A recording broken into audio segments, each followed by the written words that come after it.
Hello there guys, welcome back to our channel.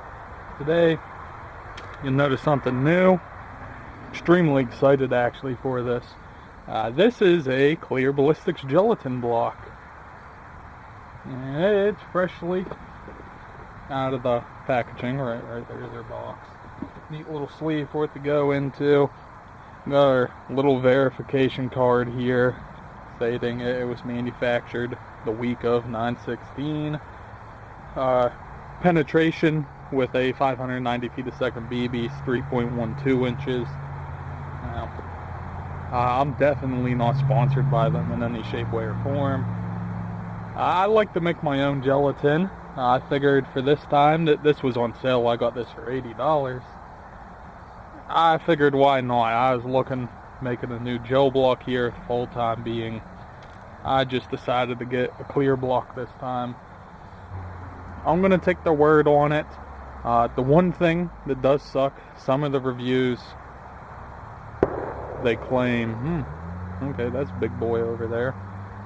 Neighbors outside. They claim that the calibration's a little bit off. I see them as a fairly reputable company, so we'll take their word for it. But as we just move over to the right a little bit over here, what you'll see is left hand side there is a little Savage 22, a 20-inch barrel, and we have a air rifle. This is a Hatsan BT65 Carnivore and a 35 cal. So, ammunition for the 22 right here. This box, Winchester M22. Yes, that's in camera focus. Definitely no 500 rounds left in it. I've shot most of those out. Advertised 40 grains at 1,255 feet a second. And the big spiel, as I'll say, about these M22s here, are they are black copper plated. It just looks like dirty lead. Round nose. Excuse me, I forgot that part. Black copper plated round nose. Got our lab radar. Well, of course, we're going to chronograph these. I'm expecting somewhere in around the 1,100 feet a second mark. So, yeah, got a handful of those. We're going to slap one of those into our gel block. As for our air rifle, for any of you those here, these are off of a Lee 2-cavity mold, the 95 grain 356 diameter, which my specific mold drops these at around 358, 359, anywhere around 2 to 3 thousandths larger. That could just be my alloy. That could be the Lee mold. Actually, I kind of prefer a couple thousandths larger than what the mold claims. Definitely does help when you size. These are unsized though, and finished cast weight is 96.4 grains averaged. There we go, just got a little bin there of them.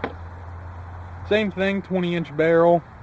Fill pressure right now, we are at 180 bar, around like 2,600 psi. If I know my bar the PSI conversion properly. Now we're dragging this on here. We're just going to get to it. We're shooting at 50 yards down there, down by the gopher. Camera didn't want to zoom. It's going to be a little table. See, just by our little gopher target. Right there. So we're going to slap that gelatin up there. I'm going to sling a 22 into it first. Well, actually, I'm getting ahead of myself. We're going to grab some chronograph numbers first. But gelatin, that's how far it's going to be. It's going to be 50 yards. It's that little table right there. We'll get to that when we get to that. And let's see what we're getting.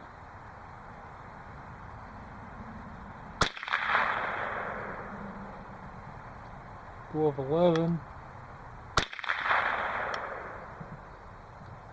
No read. Bring that gopher. No read.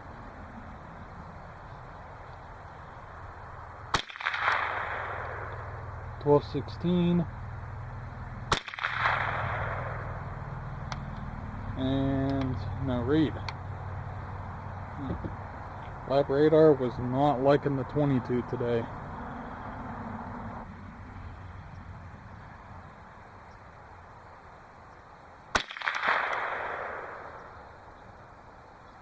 Yeah, it really does not.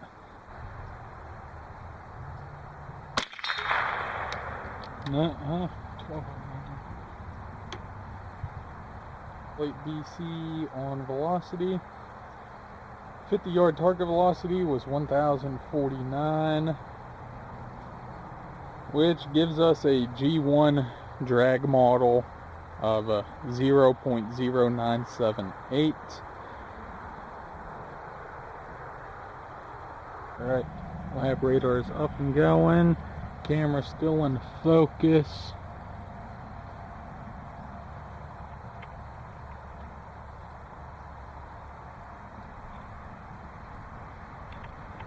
Alright. Go, lab radar is now hot. 690. Take consistency back.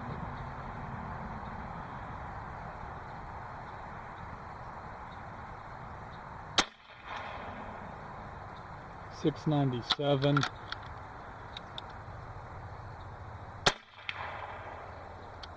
$696 faster. I am going to skew the results a little bit here. I'm going to cut off our slower ones when we were at a higher pressure. It is 695 feet a second.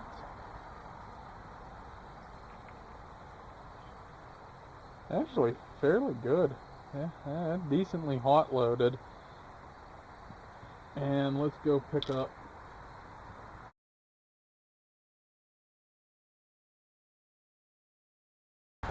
Alright. This is our 22 up first. 50 yards into a gelatin block.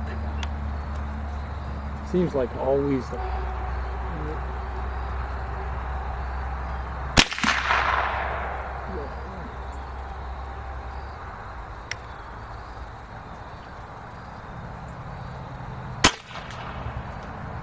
with this here 35.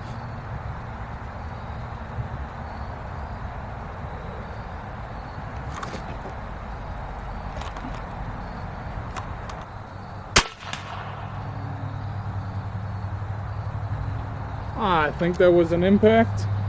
Sounds like an impact.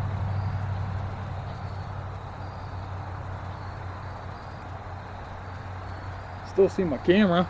At least I know it didn't wake the camera off.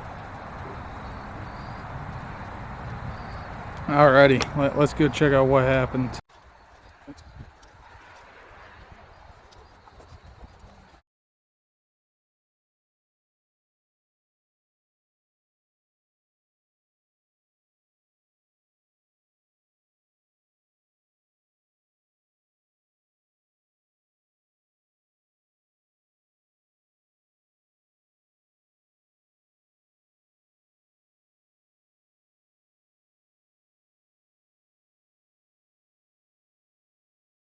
Okay, so we're at the table here again. What you're looking at, this is our 22 long rifle that we captured. 13 and a quarter inches of penetration. Finally figured out how to orient the block properly, show you guys. That right there is our entrance. I do not have my little probing stick on me right now, so I guess you're going to have to like the look of my digits. So it comes in, it starts off small. There's actually a tiny chunk of lead around the 1 1/4 inch mark. And we're still small. Going right around the 4 inches is whenever it, I don't know if it tried to flip on itself. If it did end up yawing, it's what it looks like. But I would assume that that's a yaw right there. right around the 4 inches, and it travels and carries till 7.5 inches is our big major yaw. Maybe around half an inch tall, wide. Properly would have been wide. Do have the block flipped. That's decently good. That's actually kind of where you're looking at that little track to be cavitation right there. And it continues until 9.5 inches before the cavitation wears off. So you got a decent, we're just talking any signs of cavitation. It's from around 3 to 9.5, so 6.5 inches of cavitation. Actually, very, very nice. That is a permanent cavity. 6.5 inches permanent, though. It's small in volume. Its peak, though, right around 6 3/4 inches is where it peaked. And then our projectile, no expansion from the looks of it, 13 1/4 inches. 35 cal, well, was a little different of a story. If you got a keen eye, look just below that 22 there. See this little bee zip line looking thing? Yeah, that's our 35. So, despite being a much larger caliber, actually we'll give you a treat, get to a little zoom in too. And you can see this a little bit better. Follow the track. This is our 22. Here's our entrance, comes in. There's our peak, tapers off, and our projectile. Now, what's just below that, what we're looking, just a little bit more right there.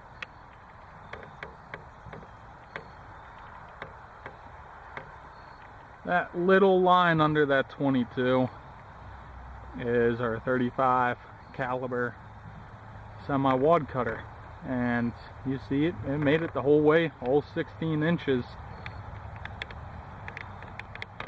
with ease. High speed will be pretty interesting to watch. Yeah, for only being around a 10 foot-pound difference, despite the much larger surface area, and it's not just exclusive to one. There's 2 shots up here on the top of the track. I'll briefly give you a look at right there. See them little spider fangs? They trail, come down. This one exited early, so I thought it was just a fluke. Put a second one in, went a little bit further, blew out. Put a third one, which cut a little bit close to our 22 right there. Actually, did I shoot 4? No, that's just a seam on the block of the wood. Nope, I lied. There is a 4th one, whole way in the back, which did the exact same thing. I'll actually flip this again for you.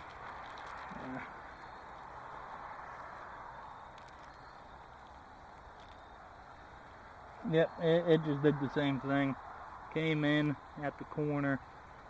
Which, I mean, those entrances are just tiny. I'll show you. Despite how close the energy to the 22 is, they are probably going to want like a macro. Just tiny. That's the 22 below it. They cross a little bit and it comes out. This here's another full track. It just tiniest little entrance. Actually, if we compare that to the 22, granted it is bigger. That's our 22 right there. It's our 35. 35 did make a larger entrance hole. Still got this camera attached to a tripod. I'm sorry, guys. It just made a little pencil whole way through the block. So, in a what's more effective kind of thing, the 22, it depends on a penetration standpoint. That 35 air rifle does penetrate a lot deeper. Definitely is lethal. You do not want to shoot something that you don't want to kill with this air rifle. And it can be stated that it is a extremely low velocity rounds. 22's low velocity, but compared to this specific air rifle, 22's like a Magnum in relation. It's almost light speed. Just shy of being twice as fast at the muzzle. High speed, hopefully that picked up some good things there. And that's really all we got. I can tell already just looking at that 22. There is no expansion to it. Got good penetration for being just lead round nose and decent permanent cavitation. Much more than our 35 showed. 35 still no joke. I mean, it's just a pencil line, but still 96 some grains slugging through you. Would not be good. So with that out of the way, thank you guys, and we'll continue more testing here. Hope to do a couple more 308 hunting calibers or bullets, maybe even getting to like 223. I don't really, it is legal here. I don't know anybody that hunts with 223, 5.56. Shotguns, I'll put a shotgun slug into this here, especially the clear one. We really get to see what happens then. So yeah, thank you guys for watching, and I hope to see you in our next video.